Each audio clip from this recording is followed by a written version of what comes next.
Refugio de cuentos, magia y verdad. En Ocio News Classics, pura intimidad.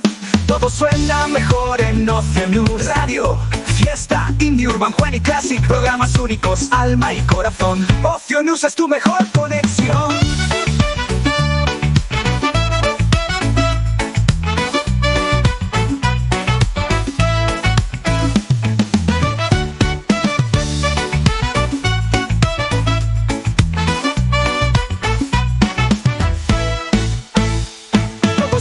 Mejor en Ocio News, 5 emisoras con estilo y luz, desde la mañana hasta el atardecer. En Ocio News siempre hay algo que ver. Todo suena mejor en Ocio News, 5 emisoras con estilo y luz, desde la mañana hasta el atardecer. En Ocio News siempre hay algo que ver. Ocio News en Rajoy y Bang Bang y casi programas únicos, alma y corazón. Ocio News es tu mejor conexión. Ocio News es tu mejor conexión.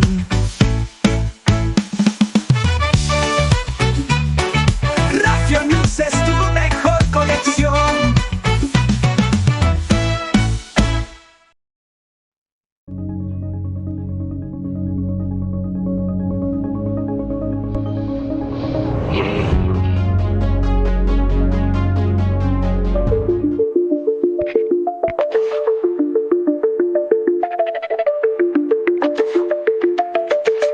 Atención, lo que vas a escuchar puede no ser verdad.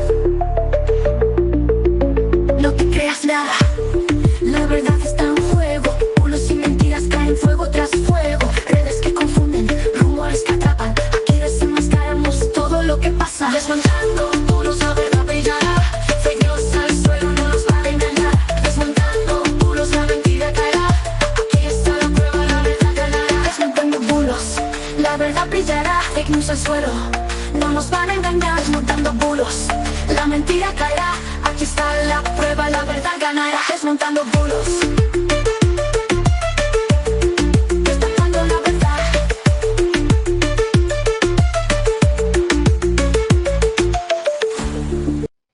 Muy buenas noches y bienvenidos miércoles 26 de noviembre de 2025. Son ahora las 9:02, las 8:02 en las Islas Canarias.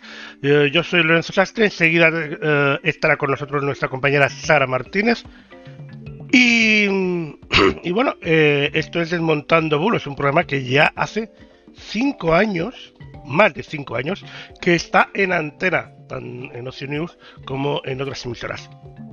Así que bueno, ahora ya que hemos presentado, voy a hacer ahí, comentar que esta semana ha sido una semana pues bastante interesante en cuanto a noticias, pero a la vez sin muchas cosas interesantes a nivel nacional. O sea, los políticos están como siempre, como gato y ratón, a ver quién convoca las siguientes elecciones, quién no, quién sí, que si han condenado al fiscal general del Estado, que si ahora el fiscal general del Estado va a recurrir, que si ponen a otro, que si no sé qué, no sé cuántos. Y a nivel internacional, pues tampoco es que ande muy boyante la cosa.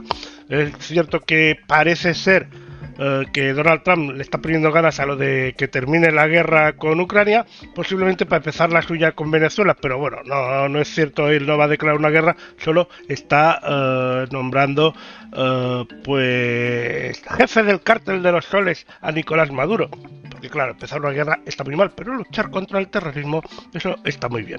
Yo no opino sobre este tema, solo comento lo que va pasando por el mundo. Y ahora, una vez esto, ese resumen rápido, hoy vamos a tener en formato virtual a Sara, así que voy a saludar a la Sara virtual. Muy buenas noches, Sara. Bueno, buenas noches, si quiere aquí la máquina. Muy buenas noches, Sara. Hola, buenas noches, Lorenzo, y buenas noches a todos nuestros amigos y amigas de Desmontando Bulos. Ya sabéis, en algún momento del mes siempre los horarios laborales pues no me permiten estar en directo, pero el trabajo está hecho y, cómo no, la necesidad de contaros un montón de cosas que hemos encontrado durante estos últimos 7 días para saber algo más de lo que se mueve en redes, de la desinformación y los bulos que desgraciadamente siguen a nuestro alrededor, y por tanto contaros pues todo eso para nuestros comentarios y esa necesidad que deberíamos tener todos de ser críticos hasta con nuestro propio pensamiento, ¿no? Y nuestros estereotipos, que los tenemos todos, y ese elemento, ¿no? Personal. A nivel, no sé si habrás comentado algo, Lorenzo, sobre lo que ha dado de sí esta semana en ese repaso de la actualidad. Verdaderamente, pues sí, está interesante. En el ámbito judicial en España pues hemos tenido no esa sentencia, sino ese fallo, donde se ha movido muchísima especulación, se va a seguir moviendo, ¿no? Hasta que no tengamos esa sentencia que en definitiva nos dará los razonamientos de ese fallo de culpabilidad al ya ex fiscal general del Estado.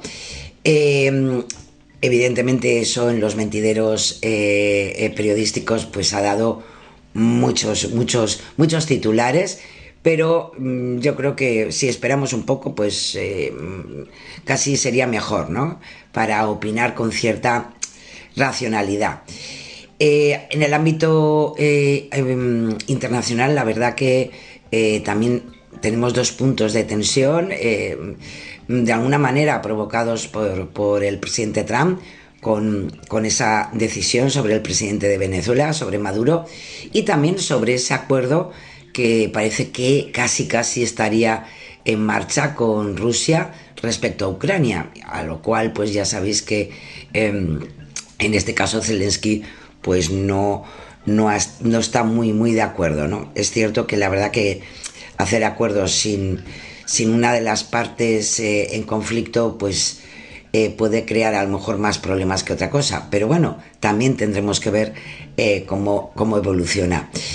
Y a nivel lúdico, en fin, no puedo reprimirme para contar que este próximo domingo es el primer domingo de Adviento, en ese tiempo de preparación de la Navidad, y si eso se hace en el ámbito religioso, pues ya te digo, Lorenzo, que en el ámbito comercial y social eso ya está clarísimo. Estamos preparando la Navidad y son esos 4 domingos que nos faltan para llegar al día de Nochebuena. Hablaremos, como no, y tendremos ese elemento navideño en nuestros comentarios.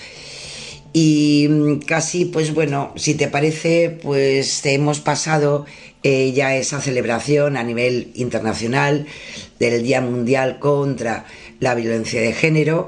Hemos tenido manifestaciones, hemos tenido homenajes, hemos tenido premios por la labor de muchos sectores que trabajan en favor de la eliminación de la violencia de género. Y si te parece, Lorenzo, pues vamos a empezar por ahí, porque los datos de esta semana están encuadrados en eso, en esta celebración, no celebración, porque celebrar la violencia cualquiera pues queda un poco feo, pero sí conmemorar pues esa necesidad social de acabar con esta lacra, ¿no? Europa Press Datos nos trae, evidentemente la actualidad manda precisamente una recolección de datos, ¿no?, sobre esta temática. Recordar, tenemos en España la Ley de Medidas de Protección Integral contra la Violencia de Género, que fue ya aprobada, ojo, en 2004, y que define lo que es la violencia como esa manifestación de discriminación, situación de desigualdad, relaciones de poder de los hombres sobre las mujeres, y todo eso significa pues eso, el dar opciones y medidas para poder corregir estas situaciones, ¿no? Desgraciadamente los datos más importantes, pero también más desagradables, son las víctimas mortales por violencia de género en lo que va de año, ¿no? Que sería nuestra primera gráfica, desgraciadamente. Y hay que decir que a noviembre, sin haber terminado todavía en 2025, pues esa cifra asciende a 38. Es el último balance que tenemos oficial de la Delegación de Gobierno contra la Violencia de Género, ¿no? En noviembre, solamente en el mes de noviembre, que tampoco hemos terminado, nos queda todavía unos días, pues tenemos un total de 4 mujeres asesinadas víctimas de violencia machista, lo que representa una variación de 0 respecto al mismo mes del año pasado. Es decir, no hemos mejorado ni hemos empeorado, seguimos desgraciadamente en esos datos constantes, ¿no? Y luego nos podríamos ir a otra temática que también de alguna manera ha sido actualidad en los últimos meses, en esas medidas de protección. Sabéis que ya llevan muchos años esas pulseras telemáticas para maltratadores activas, y es un dato que también nos lo trae, que como podéis ver nos da la tasa de dispositivos activos por millón de mujeres de 15 o más años, ¿no? Y como podéis ver, bueno, pues la comunidad autónoma que un mayor número de pulseras telemáticas tiene en funcionamiento, evidentemente es una proporcionalidad por el número de habitantes, pues está Andalucía, ¿no? Le sigue Canarias, Murcia, Castilla-La Mancha, Aragón, Extremadura, Comunidad Valenciana. Llegaríamos a ese 200, esa tasa de 200, pues casi hasta Cantabria.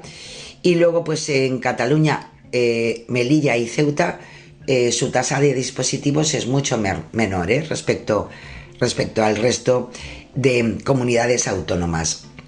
Como os decía, a septiembre, que es el dato que tenemos de 2025, pues son más de 4.500 pulseras telemáticas. Como os decía, pues eso, las comunidades que registran una mayor activación de estas pulseras es Andalucía y Canarias, y por contra, pues la que menor tasa sería Cataluña. La siguiente tabla también es muy interesante. Siempre alguna vez hemos traído estos datos.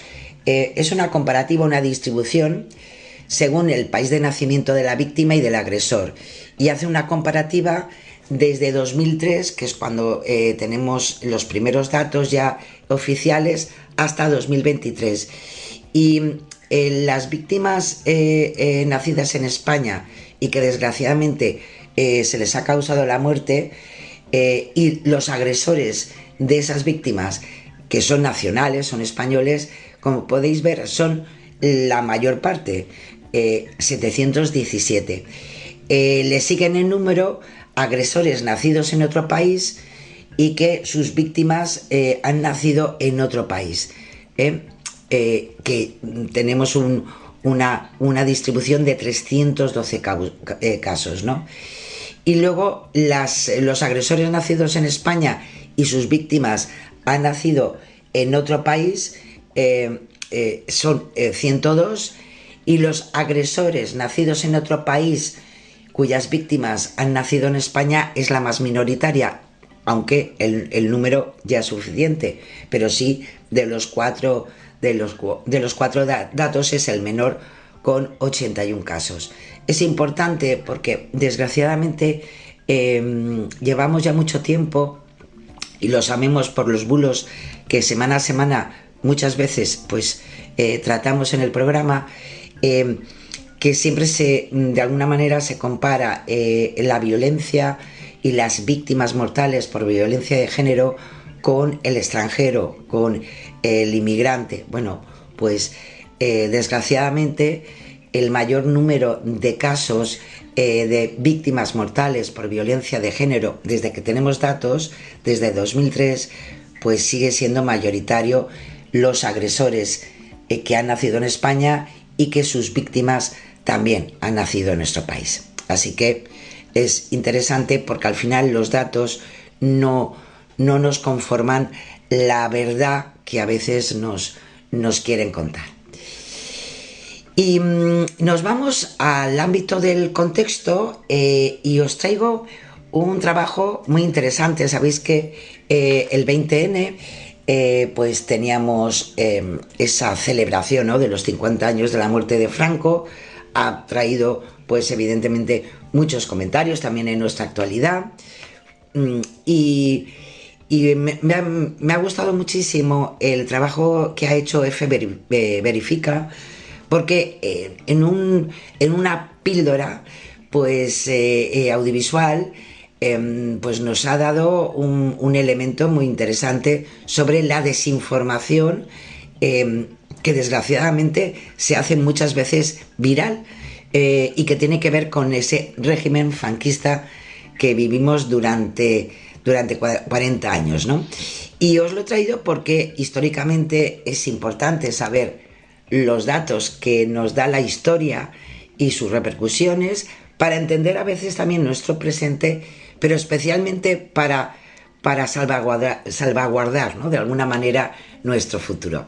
Así que vamos a ver. 50 años después de la muerte de Franco, hay gente que idealiza la figura del dictador con mentiras y desinformación. Por ejemplo, con el tema de la vivienda. Se suele decir que Franco construyó 4,5 millones de viviendas de protección oficial. Es cierto que en España desde la década de los 60 se construyó mucho, pero según un estudio de la Fundación BBVA, entre 1946 y 1975 se levantaron unas 3,3 millones de viviendas de protección. Además, el propio informe alerta de que las cifras de las décadas de 1940 y 1950 merecen muy poca confianza. Tampoco es que el parque de vivienda oficial fuera un lujo. En 1960 solo el 45% de las casas tenían agua potable. La creación de la seguridad social es otro de los mitos que habitualmente se atribuye al franquismo. En realidad, los programas de protección social ya empezaron a desarrollarse a mediados del siglo XIX. De hecho, el sistema sanitario y de pensiones establecieron sus primeras bases 30 años antes de la llegada de Franco. En la Dana de Valencia se dijo que las inundaciones se agravaron por la demolición de decenas de presas franquistas, porque ante una catástrofe siempre hay usuarios a los que les falta tiempo para decir que esto con Franco no pasaba. Pero en la Comunidad Valenciana no se ha demolido ni una presa, solo se han retirado pequeñas barreras fluviales. Como tampoco es cierto que los aviones que se utilizaron para extinguir los graves incendios de este verano fueran adquiridos durante el franquismo. Estas son solo algunas de las mentiras que medio siglo después circulan para glorificar la dictadura franquista. Pues ahí estaba este vídeo. Continúa, Sara, por favor. Y Lorenzo, vamos a la segunda parte de nuestro programa. Ya sabéis, siempre esa parte donde hablamos un poco de democracia, de transparencia, de seguridad, que también conforma, ¿no?, nuestro día a día. Y en el ámbito de la transparencia, y también de alguna manera, ¿no?, de la democracia, os traigo algo muy interesante. Durante estos días, además, se celebra el Día Internacional contra la Corrupción. A partir de ahí, bueno, pues se hacen diferentes actos, actividades relacionados con eventos que nos puedan dar y clarificar un poco. Esto nos viene desde la Directiva de la Unión Europea de 2023. Y en concreto en España, pues entre algunas otras actividades, pues se va a hablar sobre el avance y los desafíos de una protección efectiva. Y lo más interesante a lo mejor es dar a conocer pues un pacto de Estado anticorrupción que nos viene desde la Unión Europea. Son compromisos adquiridos por España con Naciones Unidas, con la OCDE, con la Alianza para el Gobierno Abierto, y que nos dan 100 recomendaciones, 95 bastante específicas, 5 más generales, que buscan sentar las bases para eso, para un pacto de Estado, ¿no? Esta propuesta pues recoge un detalle de un posible plan estatal de lucha contra la corrupción, que ya el gobierno presentó el 9 de julio y que ahora se adereza con más elementos, ¿no? Es importante, ¿no? Porque en definitiva tenemos todos los días algún caso, alguna información, alguna situación que confirma que desgraciadamente siguen habiendo corruptos y corruptores, y que al final eso dañan evidentemente la idea de convivencia que que democráticamente yo creo que tenemos todos, ¿no? Son medidas necesarias, no es una estrategia integral, porque en definitiva eso lo tienen que hacer cada uno de los gobiernos, en este caso de la Unión Europea, y el informe, pues de alguna manera sirve como punto de partida para un debate amplio, constructivo, que impulse reformas profundas y sostenibles, porque al final lo importante de los informes es eso, que al final se creen reformas que nos puedan salvaguardar, ¿no?, de estas desgraciadas situaciones, ¿no? Es un compromiso conjunto, desde luego, y debe ser además una estrategia nacional, ¿no?, porque nos afecta a todos. Seamos de la ideología que seamos, sea el partido que sea el que está gobernando, y por tanto yo creo que vale la pena este tipo de situaciones. Así que ahí están, son públicas, las podéis encontrar en transparencia.org, y bueno, como siempre en estos casos, Lorenzo, veremos hasta dónde llegan y hasta dónde van a seguir trabajando sus señorías en estas cuestiones tan importantes y que además nos preocupan mucho porque nos escandalizan mucho. Y nos vamos ya al ámbito de la seguridad, que como no, ya sabéis, tenemos ya a la vuelta de la esquina el Black Friday, ¿no?, el próximo viernes 28 de noviembre.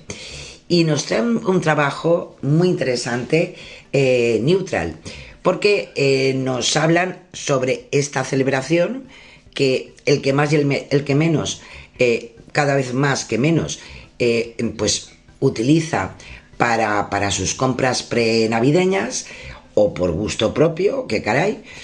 Pero claro, ¿qué ocurre? Que también, desgraciadamente, y dentro del ámbito de la seguridad y de la ciberseguridad, pues ya os podéis imaginar que es uno de los momentos del año donde hay más estafas a través de webs falsas, y que desgraciadamente, como da el dato NordVPN para Neutral, pues se han detectado un aumento en el último año, o sea, desde octubre del año pasado, pues de un 250% de subida de esa creación de webs fraudulentas. Es verdad que el 57% de los compradores tiene previsto especialmente la compra de ropa, calzado o complementos. Y la modalidad de compra, el 7% de los consumidores lo hace en tiendas físicas, mientras que el 28% compran exclusivamente online, y luego pues el 31%, que yo me imagino por estas cosas de la proximidad, pues prioriza canales frente al tradicional, ¿no? Los ciberdelincuentes suelen suplantar, y lo vemos aquí todas las semanas, a compañías que ya tienen una alta confianza, ¿no?, y con una interacción frecuente con el usuario, especialmente si gestionan pagos, envíos, servicios digitales. Al final todos, de alguna manera, más o menos, Lorenzo, yo creo que estamos acostumbrados a recibir comunicaciones de ciertas marcas, y por tanto también es verdad que bajamos la guardia, ¿no? Y de esa manera pues hombre, se puede hacer mucho más eficaz, ¿no?, el engaño. Esta misma empresa de seguridad, en su análisis sobre este tiempo, ¿no?, pues como os decía, hablan de que hay plataformas online como conocidas, como eBay o Amazon, bueno, pues que han tenido un incremento exponencial de suplantación, ¿no? En concreto, por ejemplo, eBay ha tenido un aumento del 525% en octubre respecto al mes anterior, y algo similar le ocurre a Amazon, que refleja pues un aumento del 232%. El 68% de todo el mundo no saben el problema es este, no saben identificar un phishing, del que hablamos, Lorenzo, todas las semanas.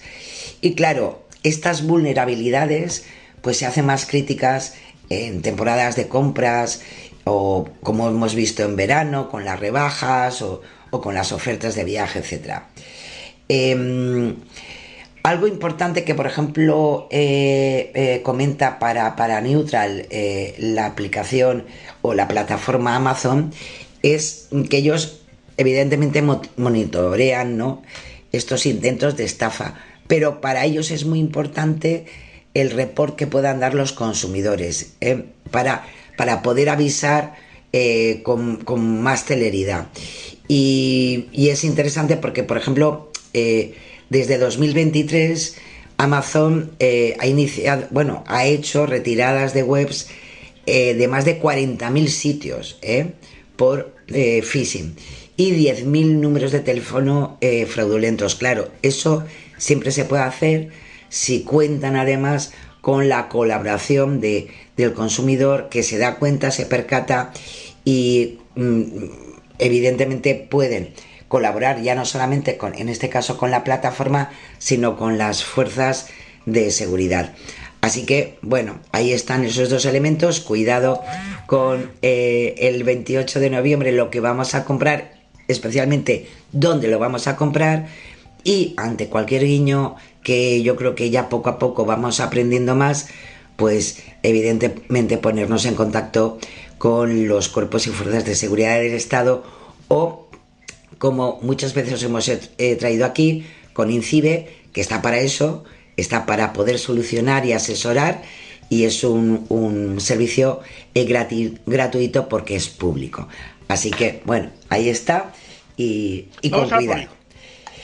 Y dentro del ámbito de los cuerpos precisamente y fuerzas de seguridad del Estado, sabéis que siempre hacemos un pequeño repaso a lo que han movido en redes sociales tanto la Policía Nacional como la Guardia Civil. Vamos a empezar con la Policía Nacional porque os podéis imaginar que precisamente esta semana lo importante ha sido la celebración de ese 25N, del Día para la eliminación de la violencia de género. Es lógico porque en definitiva es hacer todo lo posible y ellos por su parte pues poder evidenciar esos delitos, porque al final estamos hablando de delitos, y la persecución de estas situaciones. Vamos a ver lo que nos cuenta la Policía Nacional. Muy atento, porque esto no es normal. Estoy flipando con la foto que has subido. Y además, ¿quién es ese que te ha comentado? Bórrala, anda. Bórrala, que parece que vas provocando. Puede que lo hayas escuchado tantas veces que hayas terminado por normalizarlo. Pero no es normal. Y esto tampoco lo es.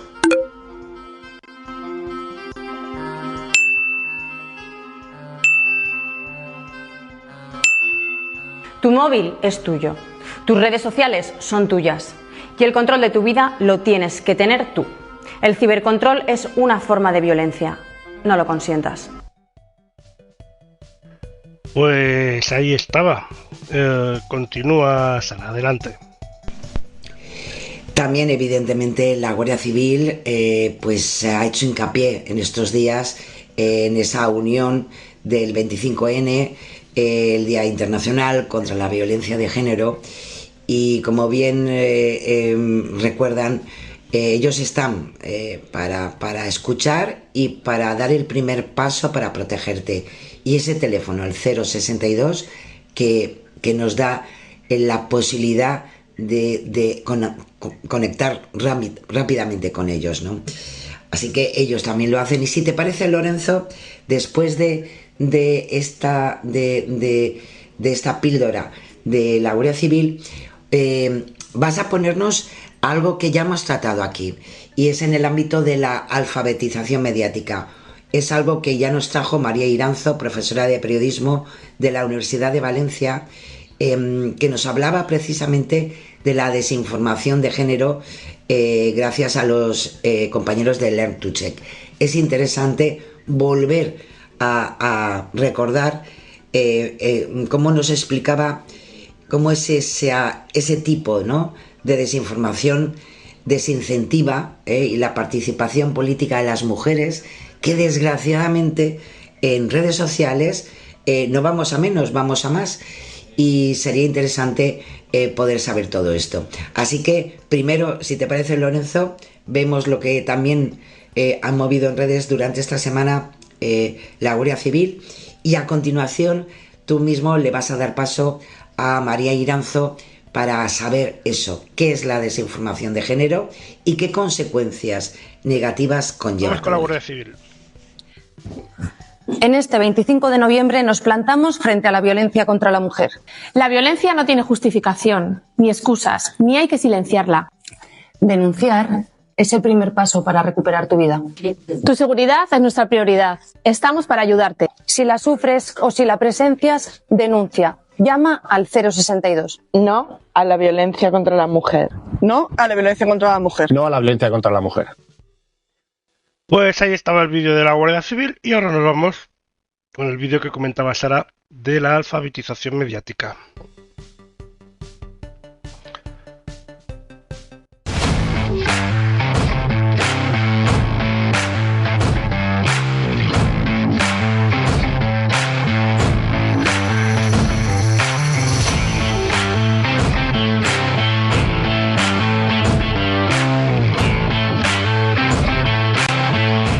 La desinformación de género es la difusión intencionada bien de información falsa completamente o información tergiversada que tiene como objetivo atacar a personas o grupos vinculados a una identidad de género. En el caso concreto mío, me centro en esa desinformación que afecta a mujeres propiamente en sus diferentes actividades profesionales, sean políticas, periodistas, académicas, o bien mujeres que están reivindicando el feminismo. La desinformación de género puede adoptar diferentes formatos. Por agruparlos en tres tipos, señalaría en un primer lugar una serie de contenidos que fomentan o difunden estereotipos o prejuicios de las mujeres, en concreto feministas, como mujeres histéricas, incluso histriónicas, que realizan una serie de acciones en el espacio público muy exageradas. Es el caso, por ejemplo, de un vídeo de una mujer que se lanza contra un cura y realmente esa mujer ni estaba reivindicando una idea feminista y tenía una serie de problemas mentales detrás, pero se toma el vídeo y se vincula con esa idea.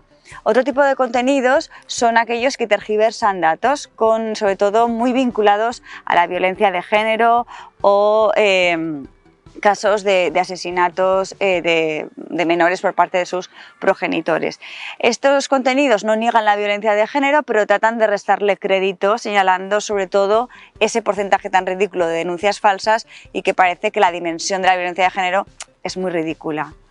Y un tercer tipo de contenido sería aquel que prácticamente es discurso de odio, es un acoso digital que se hace sobre todo en Twitter, se lleva a cabo sobre todo en Twitter o en cuentas públicas de figuras públicas, como pueden ser políticas, periodistas, académicas, deportistas, y en las que básicamente es un insulto a su actividad. Con ese propósito se trata de desacreditar su propia actividad profesional. Esta desinformación que afecta a mujeres públicas sobre todo trata de dañar su imagen, restando fuerza a sus argumentos y focalizándose más en la manera de expresarlos, ¿no? Siempre están enfadadas, siempre están histéricas o se les sexualiza también, ¿no? Cuántas noticias o contenidos hemos visto de esta política como era hace 5 años como es ahora. Eso evidentemente tiene un efecto inmediato, que es un beneficio político, porque les estoy restando una credibilidad, pero también está afectando a futuras generaciones que cuando ven la situación en la que viven las que ahora están asumiendo el cargo político, desanima. Yo creo que es la consecuencia a medio y largo plazo es que vuelve a desanimar a las mujeres a presentarse o a afrontar un liderazgo político, un liderazgo comunicativo, no solo por la dificultad propia de ya llegar, de vencer al techo de cristal, sino es que además voy a tener a toda una horda de generadoras de desinformación contra mí y evidentemente daña a las futuras líderes.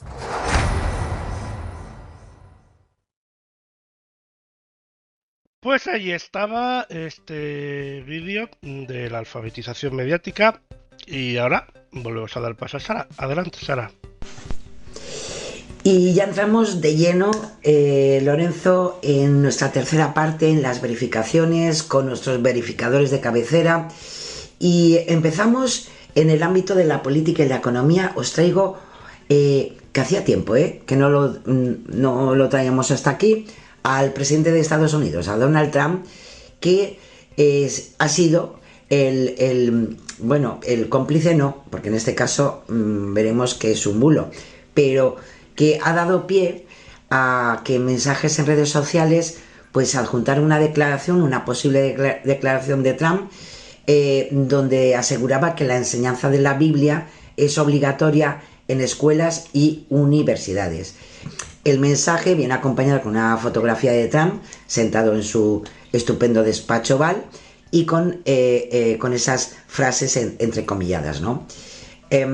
Bueno, hay que decir que Donald Trump no ha hecho esas declaraciones, y en el registro de órdenes ejecutivas, y mira que tiene órdenes ejecutivas, no hay ninguna relacionada con esto de la obligatoriedad de enseñar la Biblia. Tanto es así que F Verifica da explicación importante, ni ahora ni en su anterior legislatura. Las únicas iniciativas relacionadas con este tema han sido promovidas en algunos estados y solo afectan a su territorio, no al país.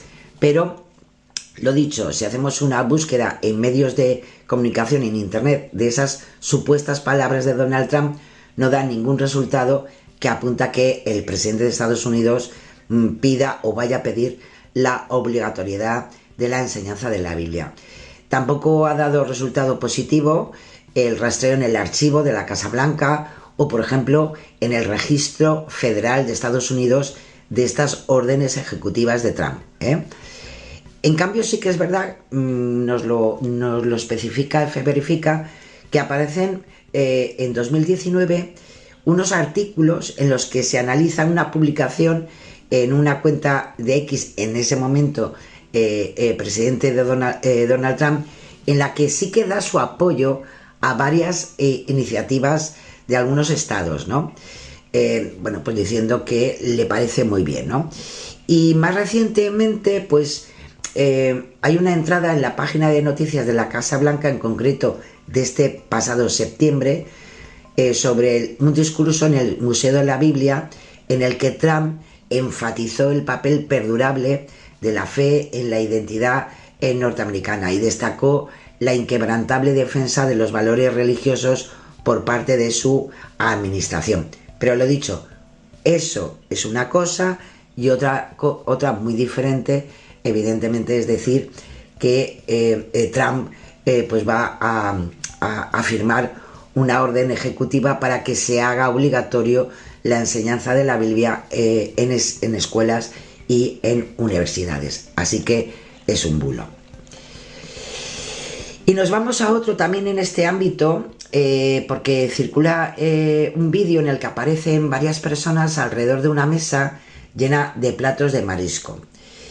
¿Qué ocurre? Que detrás de ellos hay un cartel con el logo del sindicato Comisiones Obreras, y los asistentes en el vídeo celebran estar en una mariscada pagada con dinero público, mientras brindan a favor del Partido Socialista.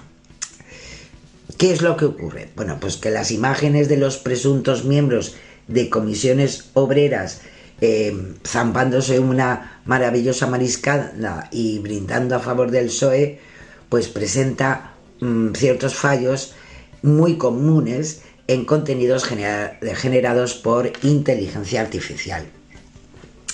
Además, varios de las manos de los comensales están deformadas, se emborronan o se fusionan con elementos que están en la mesa, ¿no?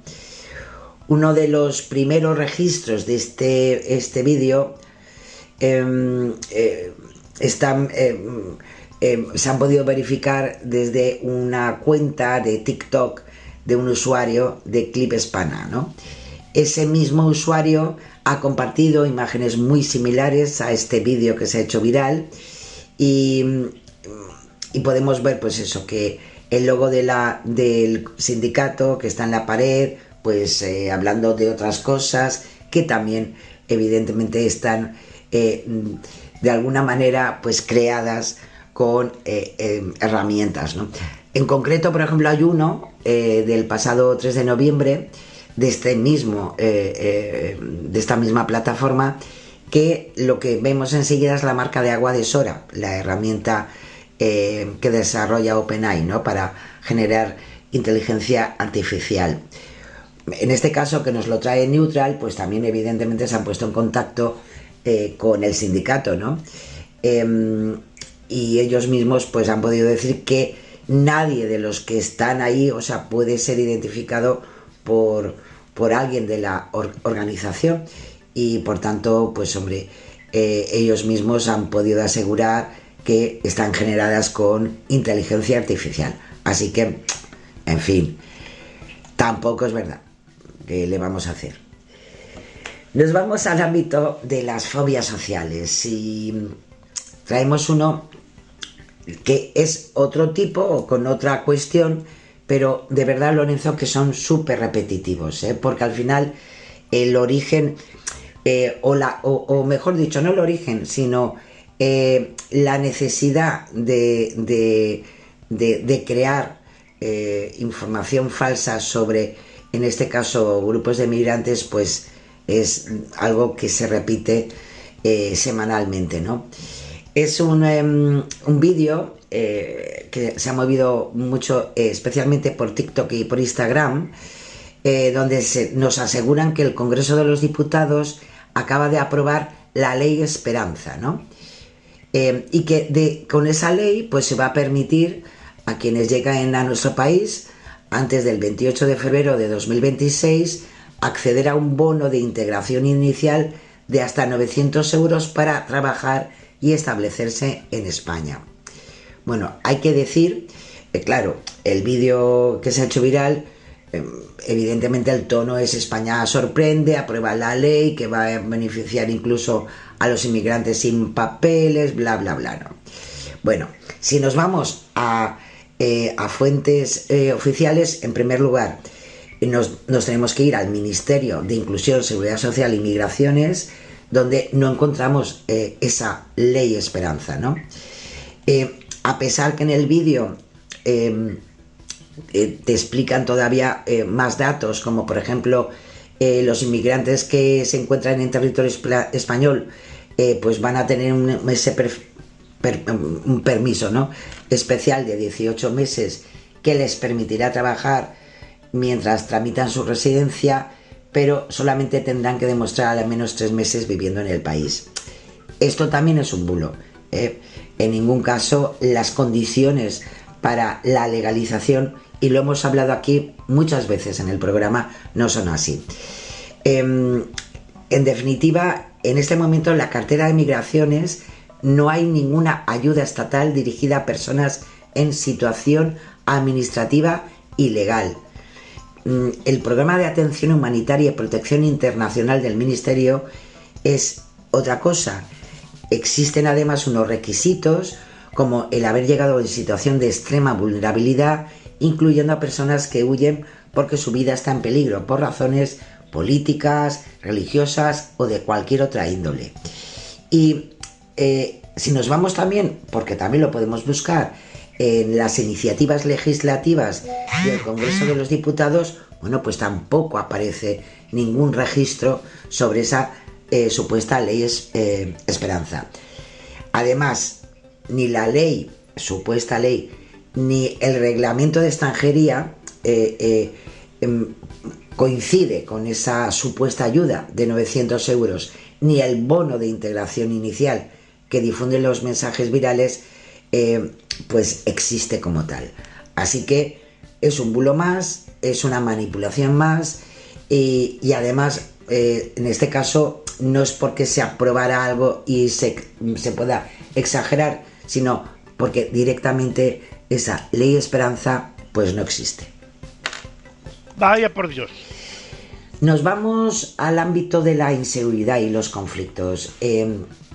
Vamos a ver, volvemos a algo muy interesante, porque es así, lo hemos visto, esto ayer con la celebración del 25 de noviembre, evidentemente todos los partidos políticos pues tienen su mensaje, su mensajería oficial sobre una celebración como esta, y las redes sociales también celebran, cada una a su manera, y los buleros pues también pues aprovechan esta situación para en algunos casos llenar de mensajes las redes sociales con algo muy típico, el número de denuncias falsas contra los hombres, que la exponen de una manera increíble. Estos mensajes, ya hemos dicho aquí alguna vez, que forman parte de una narrativa que cuestiona a las víctimas de los maltratos machistas y agresiones sexuales, y que además, a pesar de todo eso, al final, a pesar del miedo, etcétera, pues deciden denunciar ante la policía. En realidad, como nos explica Verificat, las denuncias falsas por violencia machista suponen un porcentaje ínfimo respecto a todas las que se interponen.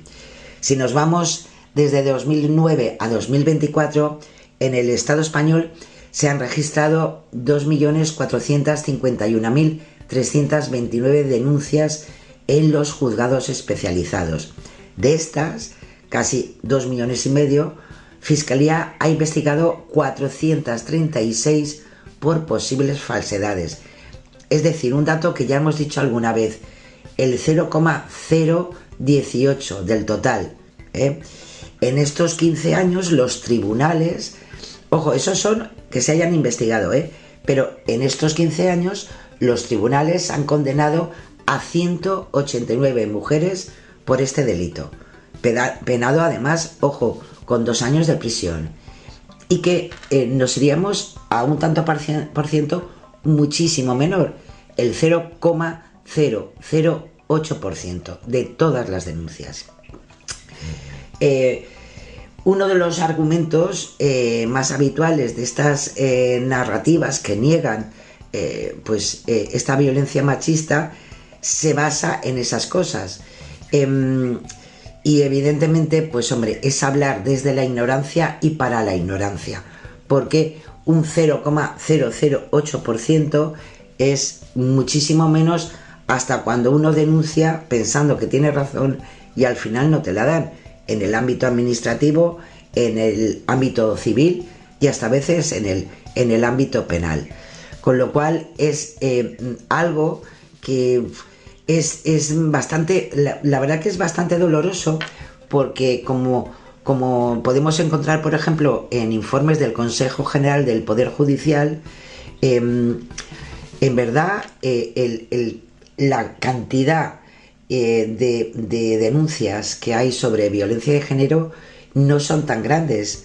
En concreto, el 32% de las mujeres españolas de más de 16 años que ha sufrido maltratos a manos de su pareja, en verdad ese 32% no llegan a denunciar.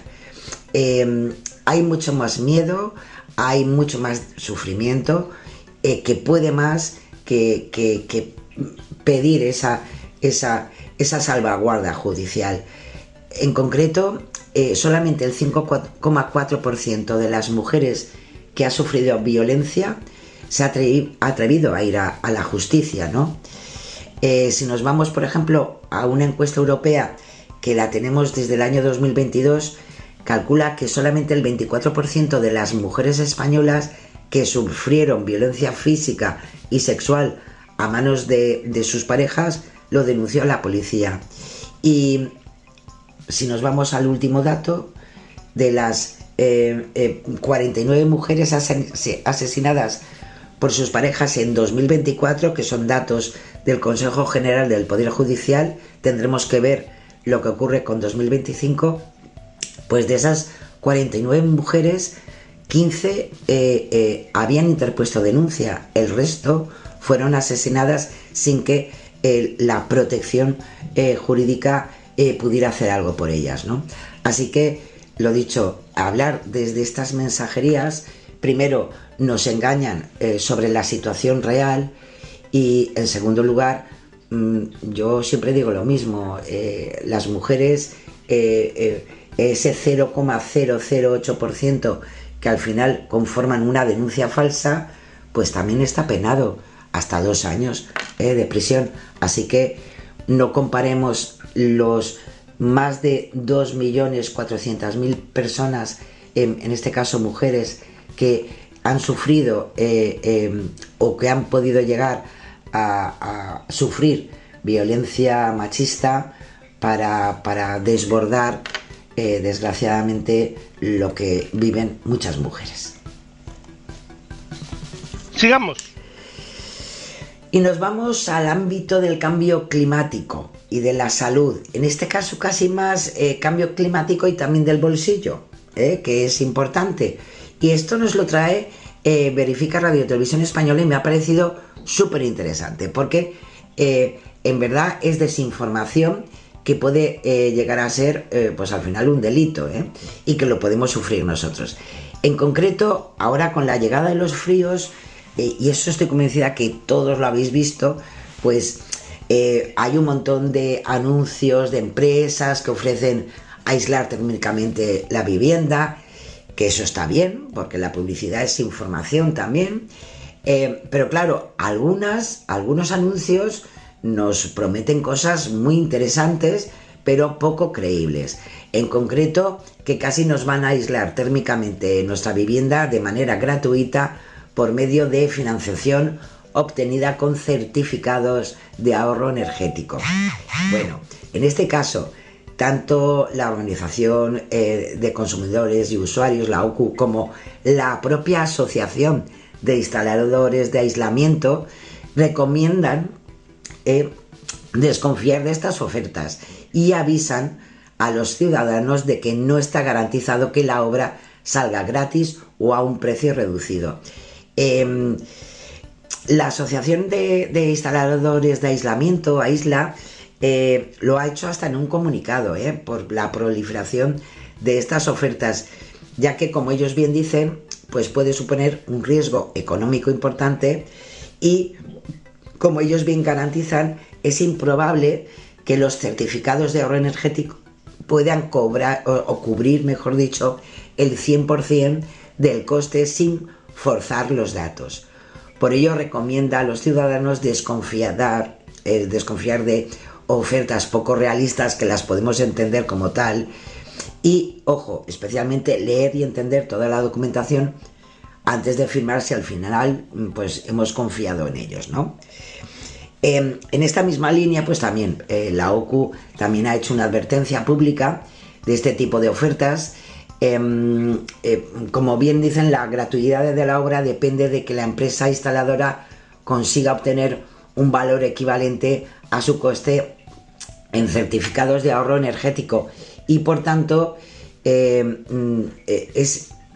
como decía antes, es un poco forzar para que al final te pueda salir por un eurete, todo eso. Claro, en el caso de que alguna de estas condiciones pues no se cumpla en ese estudio del certificado de ahorro energético, pues lo más probable es que al final tengas que pagar mucho más y sin pensar que evidentemente a lo mejor te sale mucho más caro, ¿no? Facua también, Facua Consumidores en Acción, también pues de alguna manera pues ha calificado estos anuncios como los típicos spam y recomienda desconfiar evidentemente de estas ofertas. Si te quieren vender algo, tiene que ser, como bien dice en este caso su portavoz Rubén Sánchez, tiene que ser porque tú hayas pedido o solicitado esa llamada, porque al final lo que conseguimos es que nos llamen, y eso lo sabemos todos, que desgraciadamente nos llaman para muchas cosas en muchos productos, incluidos estos. Pues si no es así, ya de entrada la llamada podemos desconfiar de entrada de que algo no se está haciendo bien, y especialmente por eso, porque la ley prohíbe cualquier llamada spam, con lo cual ya de entrada deberíamos desconfiar. Así que, bueno, lo dicho, ojo, que ya sabéis, no falla. Normalmente lo barato al final a veces sale o lo muy barato sale desgraciadamente caro. Manipulación mediática.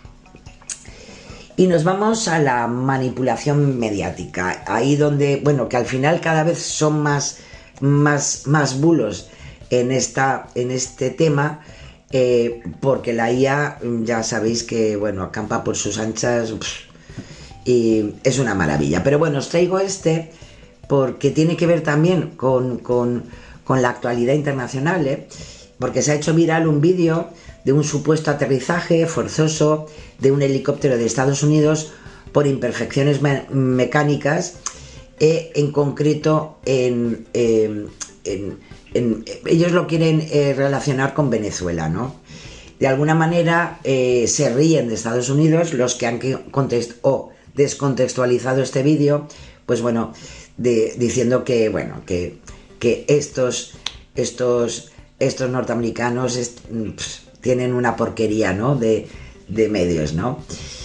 Lo interesante de esto, que estas cosas ya las hemos visto muchas veces, es un vídeo muy cortito de 8 segundos que muestra a militares norteamericanos indicando a un helicóptero cómo aterrizar hasta que se estrella contra el suelo y los hombres pues salen corriendo, bueno, estas cosas, ¿no? Y lo dicho, y lo quieren contextualizar con chatarras oxidadas, pues bueno, evidentemente no van a poder doblegar a Nicolás Maduro, ¿no? Claro, lo interesante de este bulo, que evidentemente es un bulo, porque está creado con inteligencia artificial para hacerlo más mono, y que además de alguna manera sí que lo descontextualizan porque está relacionado con un accidente aéreo en Afganistán.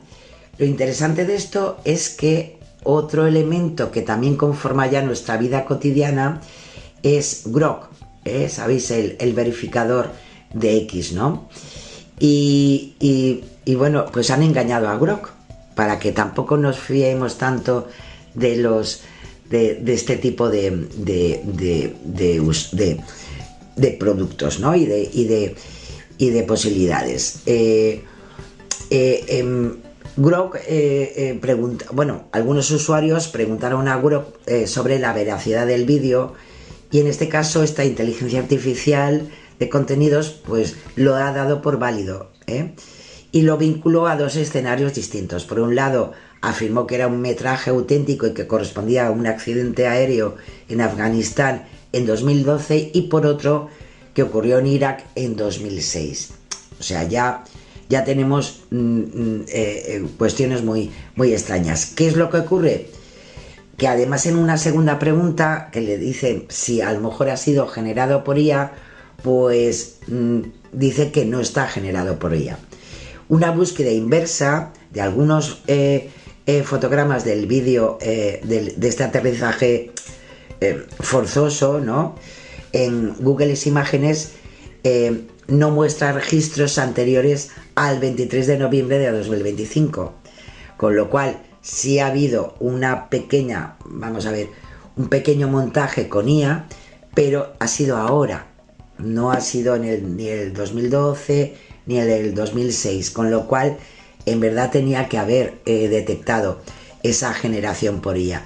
Y claro, o es Afganistán en 2012 o es Irak en 2006. Así que me ha parecido muy interesante traeros, porque al final tenemos tenemos muchas posibilidades de informarnos, de desinformarnos, tenemos aplicaciones para ayudarnos, pero al final a veces esa confianza, pues para eso tiene que estar el ser humano, para evidenciar que las maquinitas y la inteligencia artificial pues también se equivocan. Pues vamos a seguir. Y ya nos vamos al bulo de la semana. En esta ocasión os he traído uno que tiene relación también con la actualidad, y es que se hizo súper viral, especialmente después de que se hiciera público pues el fallo, ¿no? Contra el fiscal general del Estado. Y se hizo viral, pero en una hora. En algunas redes eso fue fulminante. Y es porque se anunciaba en un texto una investigación de Hacienda por parte del gobierno a diferentes magistrados del Tribunal Supremo por tener cuentas en paraísos fiscales. En concreto, nos lo ponían en plan casi de plantilla periodística, que el gobierno anuncia que serán investigados por Hacienda los magistrados del Supremo que han condenado al fiscal general y que fueron denunciados por el juez Presencia ante estos organismos, ¿no? El mismo mensaje también afirma que el ministro de Justicia, Bolaños, pues anunció esta investigación en rueda de prensa y le atribuyen pues declaraciones puras y duras.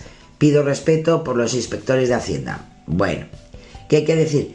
Que si hacemos una búsqueda de contenidos, no encontramos ninguna declaración de Bolaños que anunciara que se va a investigar a estos magistrados del Tribunal Supremo que han juzgado al fiscal general del Estado. Es falso que el gobierno haya anunciado una investigación a estos magistrados y además a través de una búsqueda por palabras clave, Hacienda, Gobierno, Tribunal Supremo, Fiscal General, lo dicho, no encontramos ningún registro, ni del gobierno, ni de la oposición que nos pudiera dar algún elemento para tenerlo en cuenta.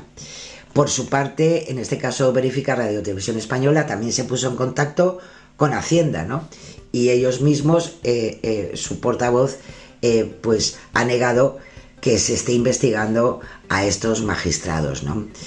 El origen del bulo, pues el origen de este mensaje falso se ha podido localizar en una cuenta de X que lo difundió el 21 de noviembre.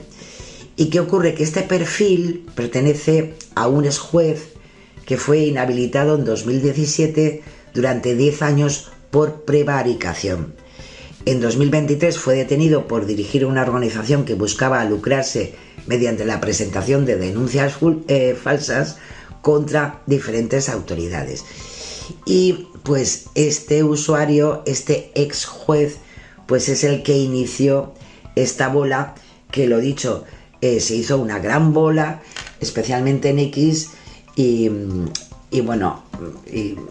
que no es verdad, vaya, no es cierto. Igual a veces, ya sabéis, los deseos están por encima de nuestras posibilidades y bueno, nos creemos hasta las propias mentiras. Pero lo dicho, no hay ninguna investigación de Hacienda, ni el gobierno ha anunciado que se vaya a realizar contra los magistrados que conformaban esa sala para el juicio de García Ortiz, ¿no?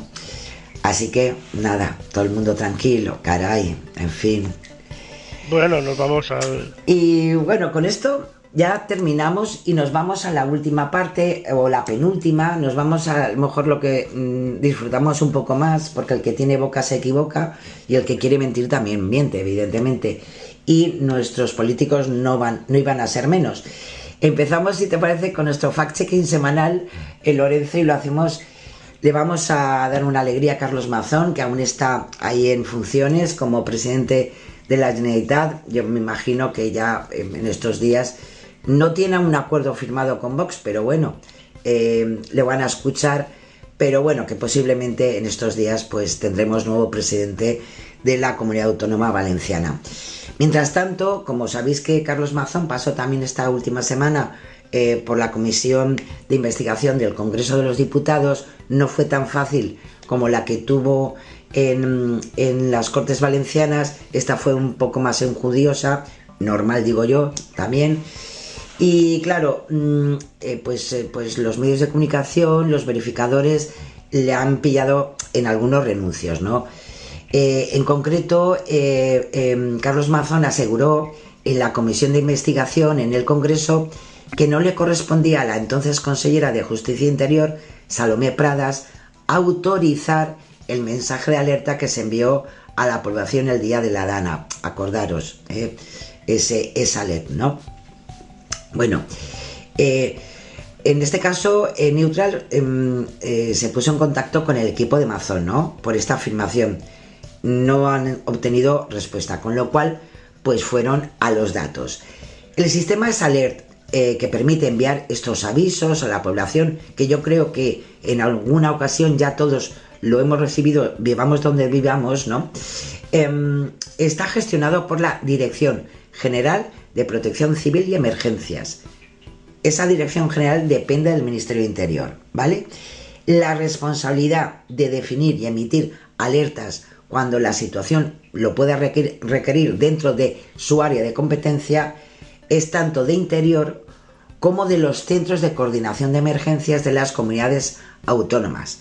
Es algo que está en los propios protocolos. En concreto, hay varias normas que pueden especificar y especifican el papel de las comunidades autónomas a la hora de lanzar una alerta como la que en aquel momento se envió en Valencia, aunque fuera desgraciadamente demasiado tarde. La ley de 2015 del Sistema Nacional de Protección Civil establece que los órganos de coordinación de emergencias de las comunidades autónomas serán cauce tanto para transmitir información a Interior como lanzar las alertas a quien corresponda.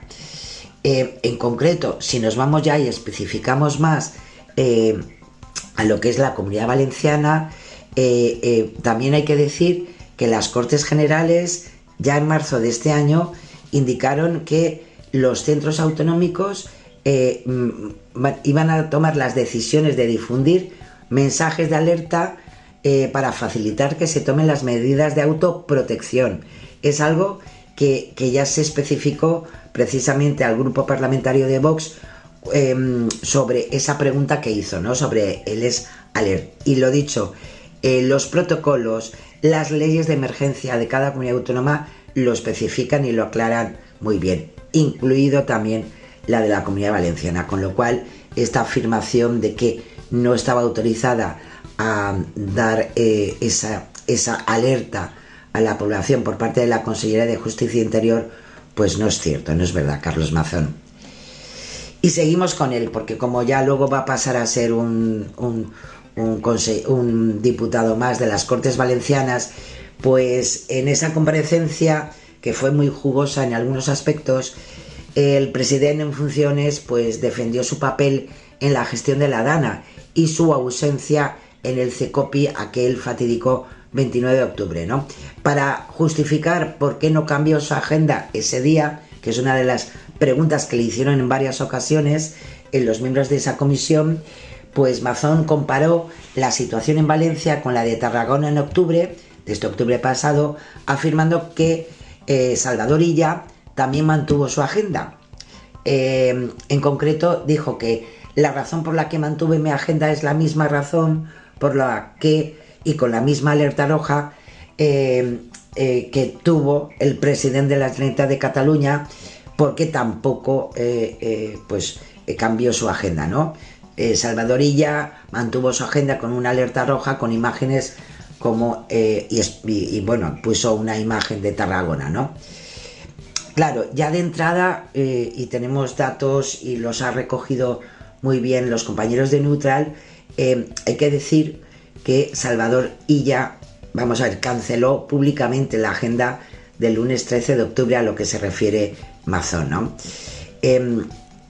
Si ponemos un poquito de contexto, acordaros que en ese momento la Agencia Estatal de Meteorología informó de la llegada de la Danalis, la primera de la temporada, que podía pues de alguna manera entenderse como de gran impacto, y eso pues repercutió principalmente en la provincia de Tarragona, ¿no? La EMET elevó el aviso nivel rojo en Tarragona el 12 de octubre a las 18:18 horas. En su actualización anterior estaba en naranja, pero lo dicho, a las 18:18 pues elevó ese nivel a rojo en la provincia de Tarragona. Si nos vamos a la web de la Generalitat, el domingo 12 de octubre, aún estábamos en amarilla, El único acto programado del presidente era en Madrid a las 11 de la mañana, es decir, 7 horas antes del nivel rojo, y sí que asistió a los actos, acordaros, conmemorativos de la fiesta nacional. Estábamos en pleno 12 de octubre. Es decir, lo que sí que podemos saber es que cuando se elevó a nivel rojo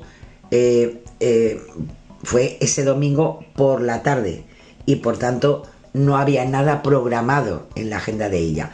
A pesar de ello, el presidente de Cataluña alertó en X de la necesidad, ¿no?, de máxima precaución al cambio a ese nivel rojo, ¿no?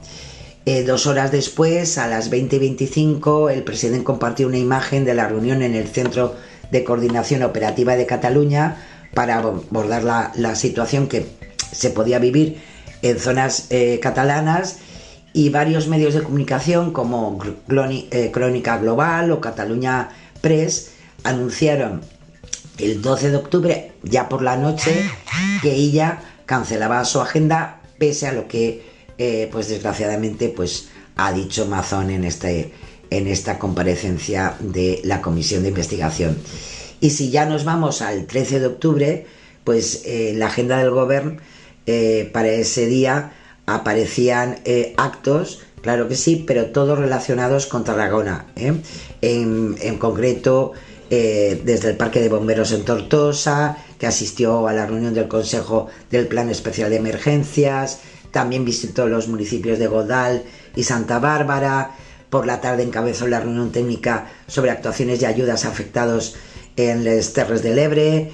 En fin, sí, tuvo actividad, pero todo relacionado evidentemente con la gestión de la emergencia, ¿no? Así que Mazón ha mentido. Vaya, ¿quién se lo podía esperar? Y nos vamos con María Jesús Montero, que durante la última sesión de control del Gobierno, la vicepresidenta primera, reprochó al Partido Popular querer ser el país que con 60.000 millones rescatados a la banca, mientras la clase media se empobrecía y congelaba en el salario mínimo interprofesional, haciendo referencia a nuestro pasado más reciente con el gobierno de Mariano Rajoy. Bueno, hay algunos datos que coinciden. Claro, el país fue rescatado, en concreto el país no, fue rescatada la banca con 60.000 millones, que yo creo que todos nos acordamos, ¿no? El problema es que la ministra omite que aunque el PP gestionó la mayor parte del rescate a partir de 2012, la primera prestación de apoyos financieros se aprobó en 2010, cuando todavía gobernaba el PSOE, José Luis Zapatero. El rescate, que técnicamente se conoce como, acordaros aquello, el proceso de reestructuración del sistema financiero español, costó un total de 65.725 millones de euros, ¿no? De los cuales 42.561 eran ayudas, dinero público, y los 23.164 millones restantes era capital privado de los fondos de garantía de depósitos de entidades de crédito. En aquel momento se rescató principalmente a las cajas de ahorro, y la mayoría de ellas fueron posteriormente transformadas en bancos privados o absorbidos por otros, ¿no? El informe que tenemos de esa crisis financiera y bancaria lo explica muy bien. En 2009 se creó ese fondo de reestructuración para canalizar los recursos públicos necesarios y gestionar el proceso de apoyo al sistema financiero, y eso todavía era gobierno de Zapatero. Tanto PP como el PSOE, con lo cual están a la par, votaron a favor del decreto sobre esa reestructuración bancaria, con lo cual no podemos comparar ni que el PSOE no hubiera hecho eso, porque estaba en el meollo de la cuestión. Y luego, en cuanto a lo que es el salario mínimo interprofesional, pues bueno, sí que es verdad que el Ministerio de Trabajo podemos ver que se recoge una evolución del SMI, y vemos que desde el 2011 sí que han habido subidas, como a 641, en el 13 y 14 a 645. Es decir, desde 2011 a 2014 el salario mínimo aumentó 3,90. Es decir, sí que es verdad que de alguna manera era una subida tan pírrica, ¿no?, que en verdad era casi como congelar el salario mínimo interprofesional, especialmente con la crisis que se venía viviendo, ¿no?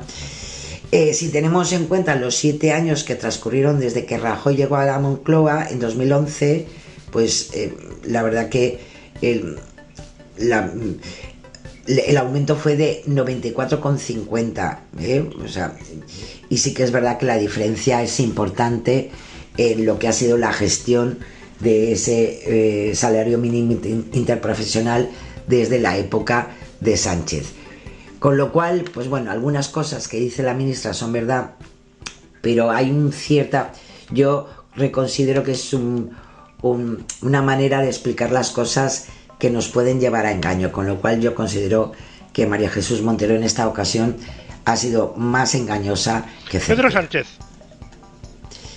Y vamos a terminar con Pedro Sánchez, el presidente del gobierno, que declaró en una de las sesiones de control en esta última semana que la ley de amnistía ha sido ya validada por 4 instancias jurídicas.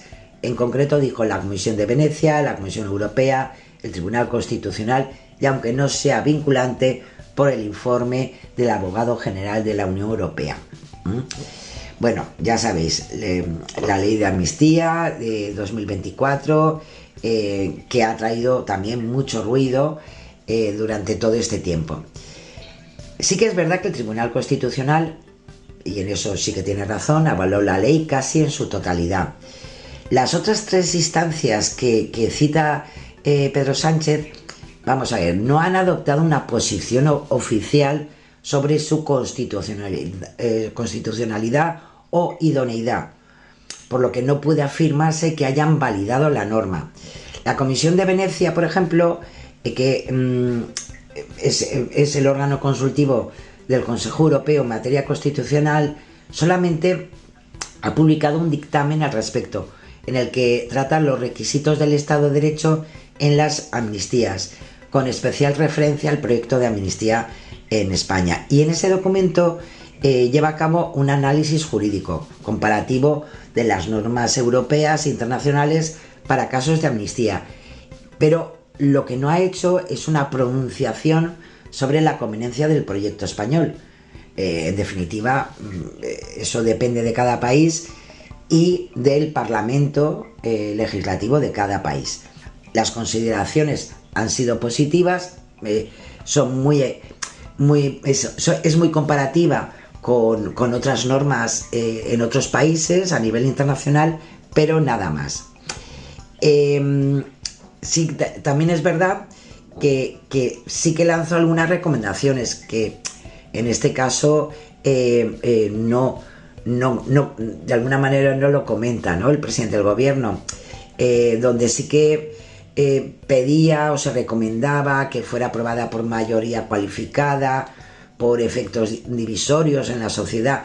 En definitiva, algo que hemos vivido durante todo este tiempo. Lorenzo no nos dice nada nuevo. Y en cuanto a la representación de la Comisión Europea, sobre ese posicionamiento, pues neutral, también de alguna manera ha intentado recoger alguna opinión y la han conseguido. De alguna manera les remiten a las declaraciones del portavoz de la Comisión, Marcus Lammert, que realizó en noviembre, ¿no? Y por otra parte, nos vamos también a otras cuestiones que también comentó Pedro Sánchez, como son las declaraciones de Spielman, en la que sí que considera que en definitiva es esa cuarta opinión que habla Pedro Sánchez, de que la ley no vulnera la normativa antiterrorista europea ni afecta a los intereses financieros. Es verdad, porque además se hizo eco la prensa española e internacional, ¿no? Con lo cual, pues hombre, vamos a ver, son todo buenos elementos positivos, ¿no?, a tener en cuenta.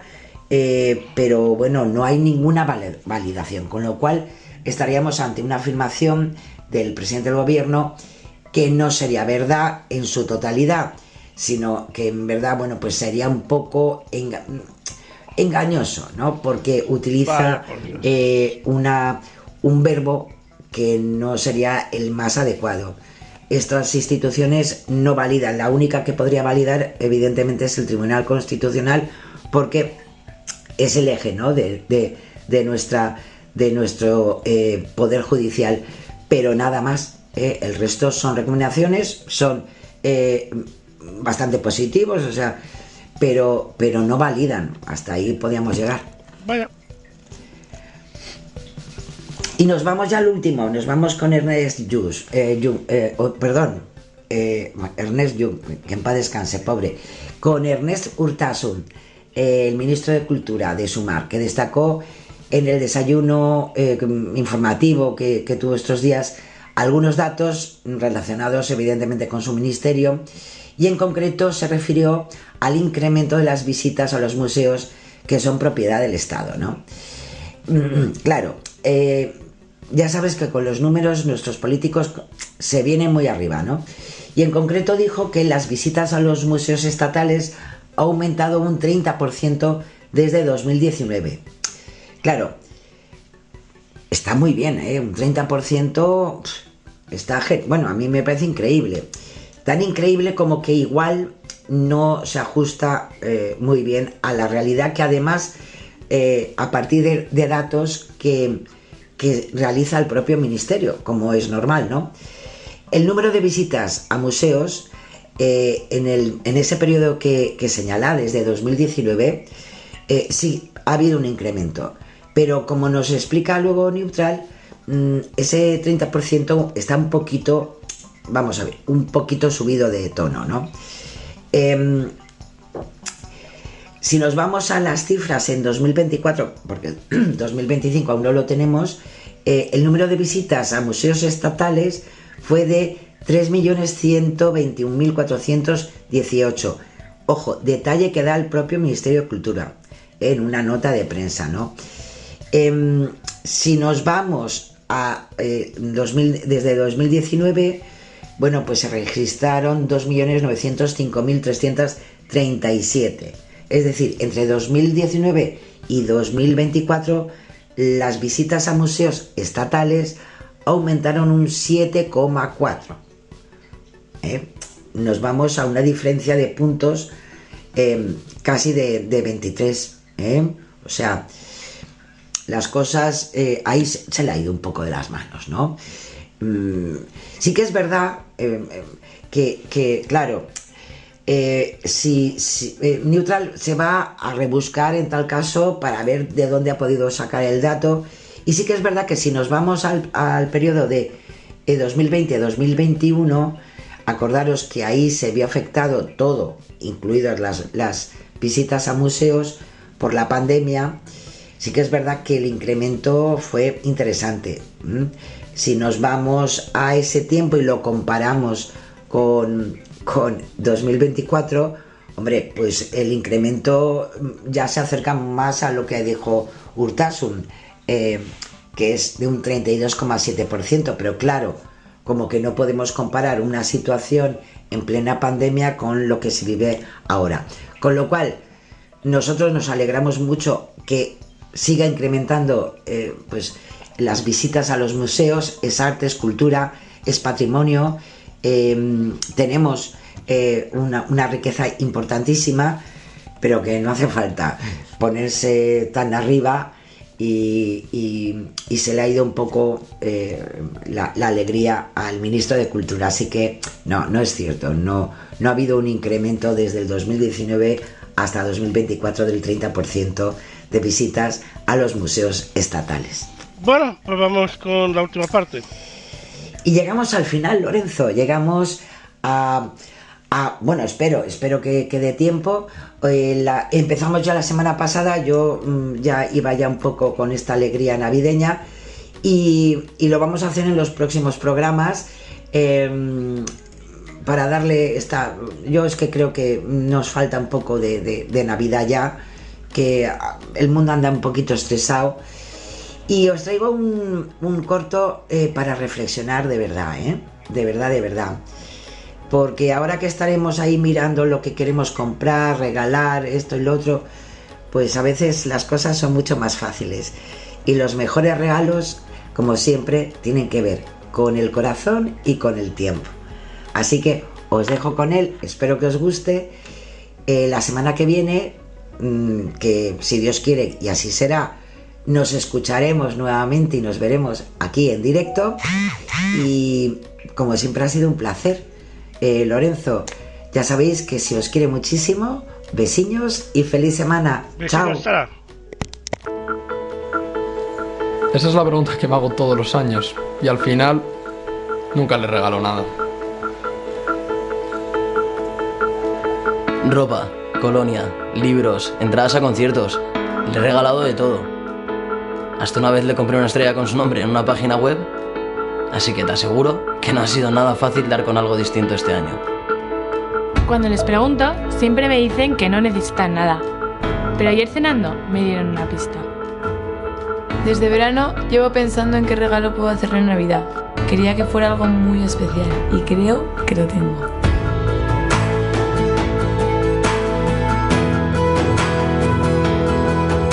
Mis abuelos no esperan nada. Y precisamente por eso quiero hacerles este regalo.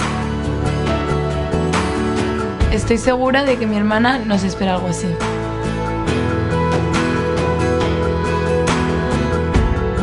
Nunca se me había ocurrido regalar algo así a mis padres. De hecho, he cambiado mis planes en el último momento. Mejor no te digo lo que me ha costado. Pero sé que a mi novia no hay nada que le haga más ilusión.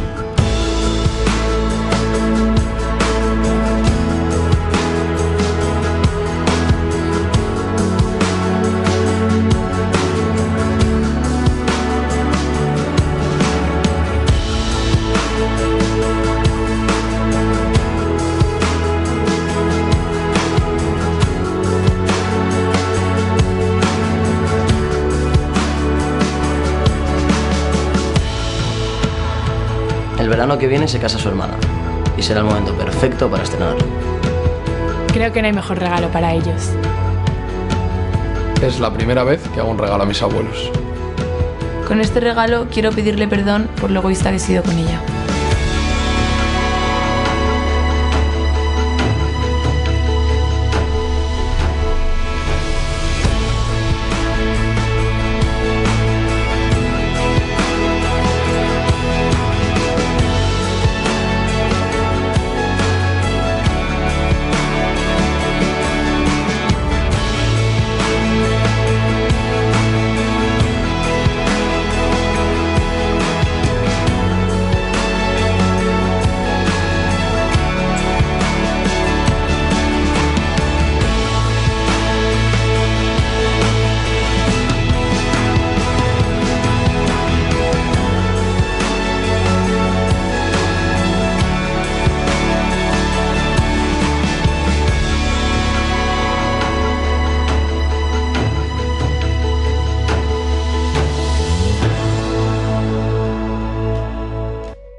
Pues hasta aquí el programa de hoy, que nos vamos, que nos hemos pasado de tiempo. Muchas gracias a todos, nos vemos la semana que viene.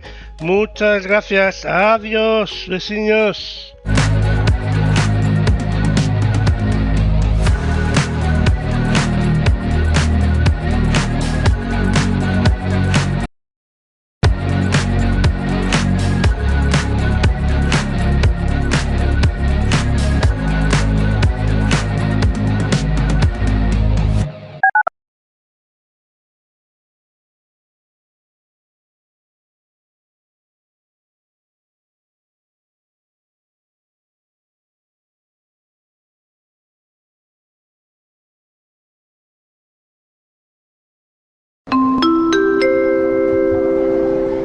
Tren con destino años 2020.